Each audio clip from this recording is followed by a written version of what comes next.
Good morning, it's Jeff Christian from CPM Group. It's about 10:40 in the morning on Friday, the 29th of April, the last business day of the month.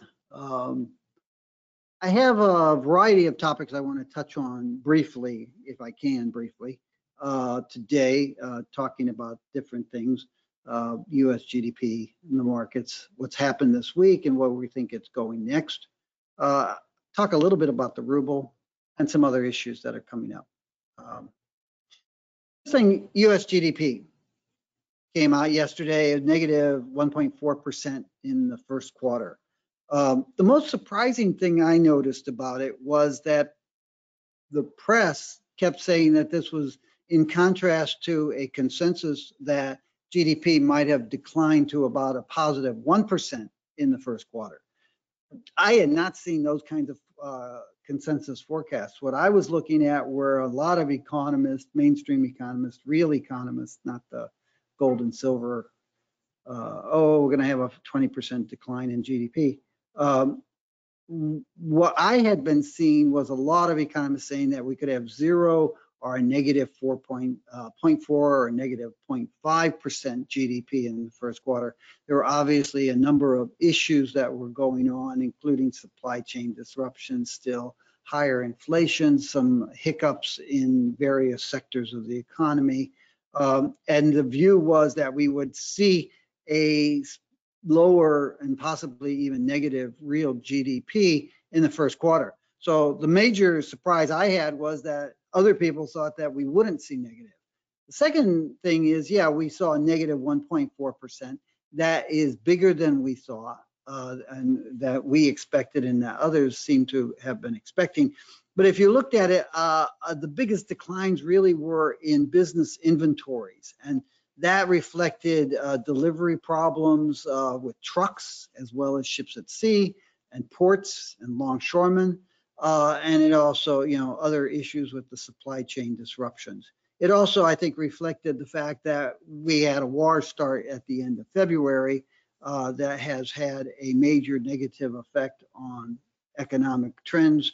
And it's also helped push oil prices higher, at least during March and April, which has distracted cash from other investments and expenditures.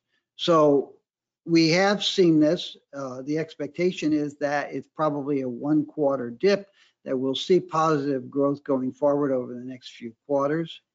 CPM Group has been talking about the potential of a recession 2023, 2024, 2025, 2026, sometime in that time frame. We've been talking about that for some time, and a lot of people sort of thought that we were crazy to talk about that, and now all of a sudden it's everywhere. And you're seeing in the mainstream press a lot of weird behavior. So Deutsche Bank, for example, came out with a forecast and said, hey, we could see a recession in 2023. And the headlines were all, Deutsche Bank sees a recession. And you'd have to read into the article to find that, yes, they see a recession sometime in 2023. And it's not just Deutsche Bank. A lot of other banks and economists are looking at the potential for a recession at some point in 2023, 2026. And so that's where we're at. And of course, there's a lot of crazy stuff going on, like, oh, we're already in a recession and it's going to be a major recession, bigger than the Great Depression, et cetera, et cetera. But, our expectation is going to be probably a large recession, and the longer it takes to get there, probably the bigger the recession. Our expectation right now is that it's limited to the industrialized economies of Europe, Japan, the United States, Australia, Canada, that the emerging economies may avoid it. But, let's be honest, inflation issues, interest rate patterns, the war in the Ukraine, US political issues, which have been kind of pushed aside by those other three factors, and domestic issues in Europe and other parts of the world that will remain unnamed because they don't like it when you say that they could have domestic political issues. All of those factors could bring the recession closer, sooner, or further back. I like to tell a couple of anecdotes about recession forecasting. in 2006, 2007, we thought that there'd be a recession in 2009. It actually emerged at the end of 2007 and went through 2008 and ended in the early part of 2009. And it's very funny because when I was talking to economists at the People's Bank of China in early 2009, and I said, we were really off, and we thought that there wouldn't be a recession until 2009. And it really was in 2008. They said, you were off in good company, so don't worry about it, because forecasting the timing and the depth and the length of a recession is very difficult. It's really much more art than science. Econometrically, it's virtually impossible to project the timing and depth and length of a recession. But, yeah, it's there. And then, one of the things to ignore is when somebody says, oh, we're overdue for a recession, just ignore that. It's just not there. Another topic I wanted to talk about was the ruble. And we saw the ruble fall sharply when they attacked the Ukraine, and then it came back.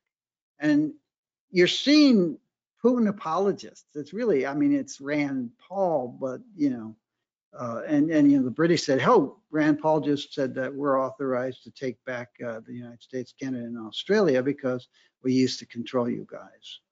You were our serfs before, and you can be our serfs again.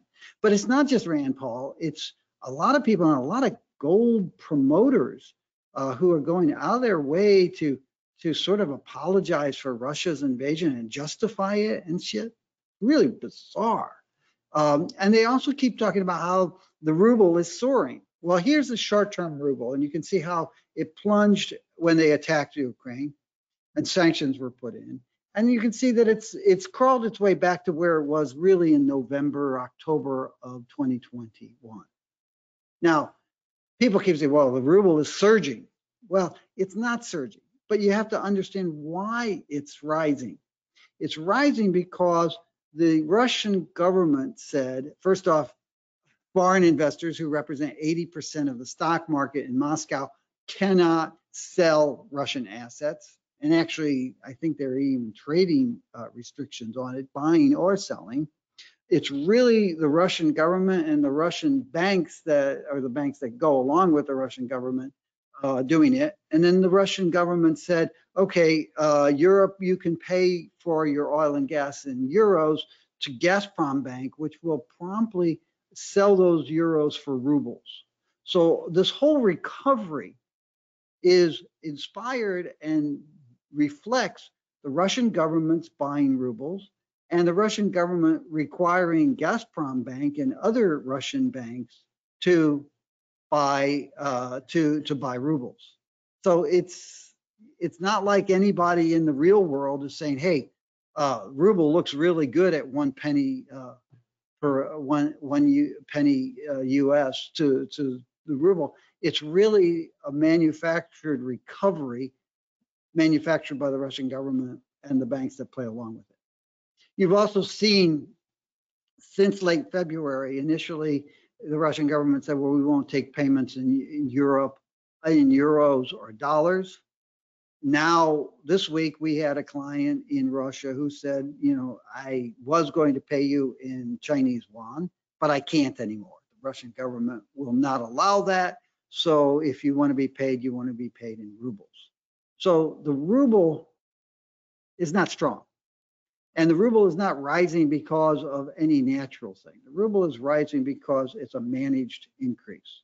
And if you take a little bit longer term view, you can see, yes, the ruble has skyrocketed all the way back to where it was over the course of 2020, 2021. And it remains a fraction of what it was prior to, say, 2014, 2015, the original invasion of the Ukraine. So the ruble's not strong. Insofar as it's recovered because the Russian government is managing to force its banks to buy rubles. And there are a lot of Russian apologists out there that are just astounding in their lack of ethics. Talk a little bit about gold and silver. We saw the gold silver prices fall sharply earlier this week, and they've recovered handsomely on Friday.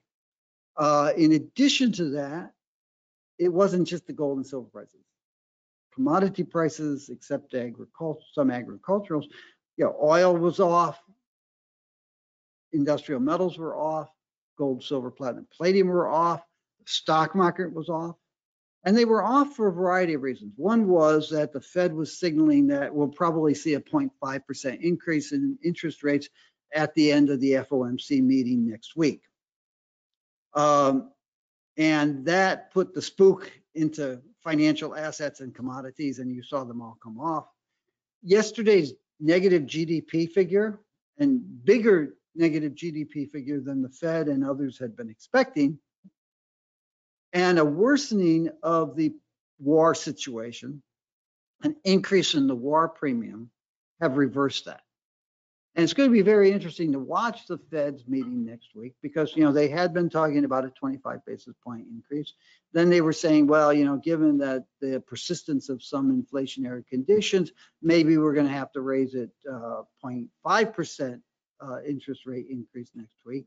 And now with the weaker GDP figure and the increased risk of the United States and NATO being brought into a direct military conflict with Russia, you're seeing that war premium rise, and you're seeing people say, well, maybe the Fed does back off and only raises interest rates 25 bips.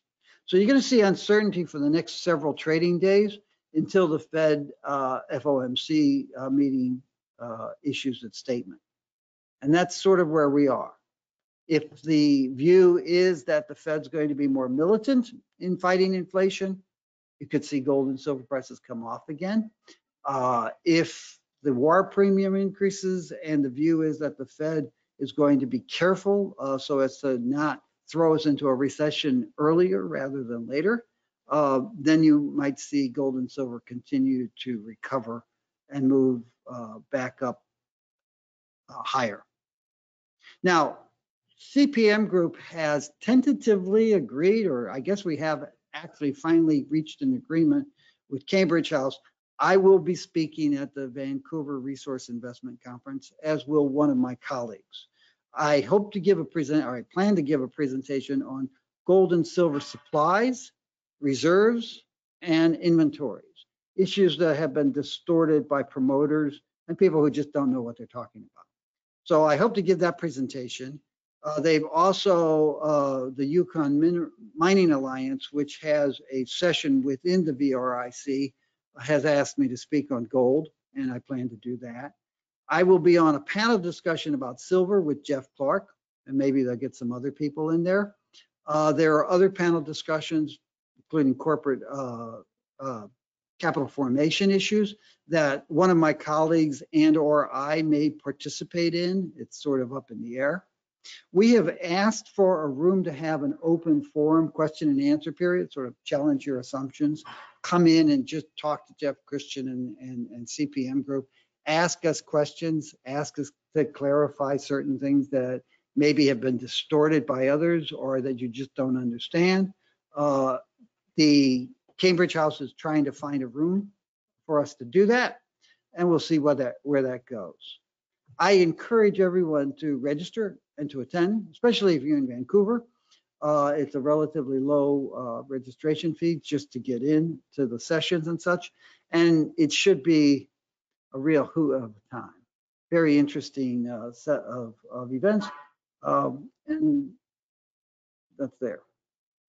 I wanted to talk about a charity and encourage people to contribute. But let me explain what it is, or how it is that I became involved in it. In the late 1970s, in 1997, 1990s, to be exact, the gold price went from around 340. It was trading between $320 and $380 for several years, and it broke below 320, and it went down below 300. And we said at that time that the gold price was unsustainably low, below 300. It was down around 270 for a period of time. We said on a long-term basis, the gold price is unsustainably low, below $320. But the short term could last 5 years. And in fact, it did. it went from 1997 to 2002. In 2002, the price went back above $320 an ounce. But we had 5-year bear market where the price was at unsustainably low prices. In that environment, we were encouraging investors to buy gold. We were helping our mining clients protect themselves from a period of low prices. Part of it was with hedging strategies, using options so we could protect from further downside declines while keeping the blue sky upside exposure to rising prices. And we were also talking with central banks. We had done a lot of work with central banks through the 80s and 90s on the normative role of gold in monetary reserves. And when the price fell below 320, we said, this is a good time to be adding to your gold reserves. And it's very interesting because one of the central banks in Eastern Europe, which had been communist central banks until 1989, and it was free. They had been a market economy country for about a decade. There had been an inflow of foreign direct investment. There was more money coming into the central bank in terms of foreign exchange reserves. And we made the argument to a lot of our central banks back then that this was a good time to buy gold. And one of the Eastern European central banks actually took us up on it. And they bought about 10 tons of gold, no, 20 tons of gold, about 20 tons of gold. So 640,000 ounces. $180 million. They put it into gold, prices around $270. And then in 2006, when the price was about $660 an ounce, they sold it. So they more than doubled their money in about 8 years. And they were very happy with that.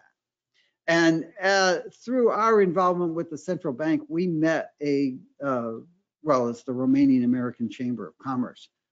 Someone from the central bank came over and spoke to them and invited us to come along, and we met them. And so, given our involvement with central banks, we got to know them. Now, last night I went to a charity benefit for a group called Hospices of Hope.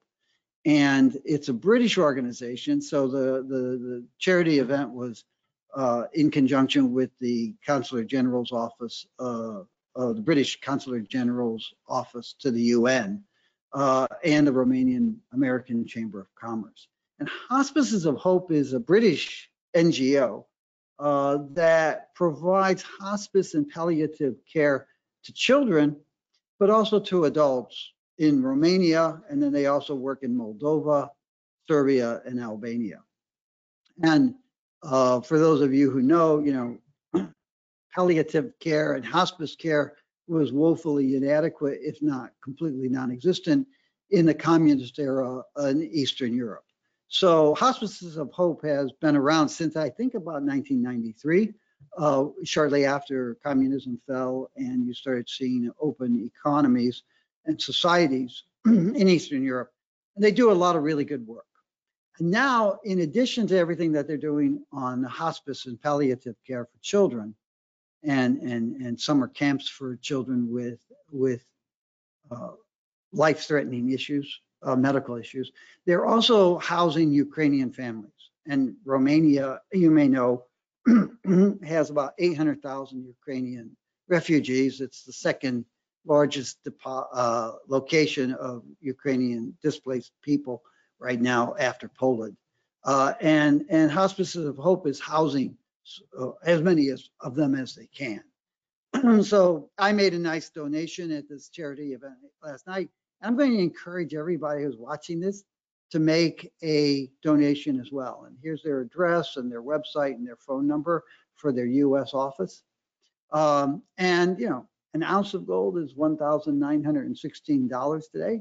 So a donation equivalent to an ounce of gold would be greatly appreciated by me and CPM Group if you did that. And those guys out there who cause us issues and print stupid pictures of me and stuff, maybe you would want to contribute 2 or 3 ounces and knock a day or 2 off of your days in purgatory. That's about all I have. As I said, we will be at the VRIC and the Yukon Mining Alliance, 17th and 18th of May in Vancouver. Before that, on May 10th, we will launch our silver yearbook. We'll have a briefing on that. Our next open forum for our clients is on May 25th. We'll have a silver online seminar on June 1st. You can read about all those things on our website. You can sign up as a retail investor and plug into the open forum. And you can get all kinds of free reads and other things and order our yearbooks on our website. I'll talk to you next week. Have a good weekend.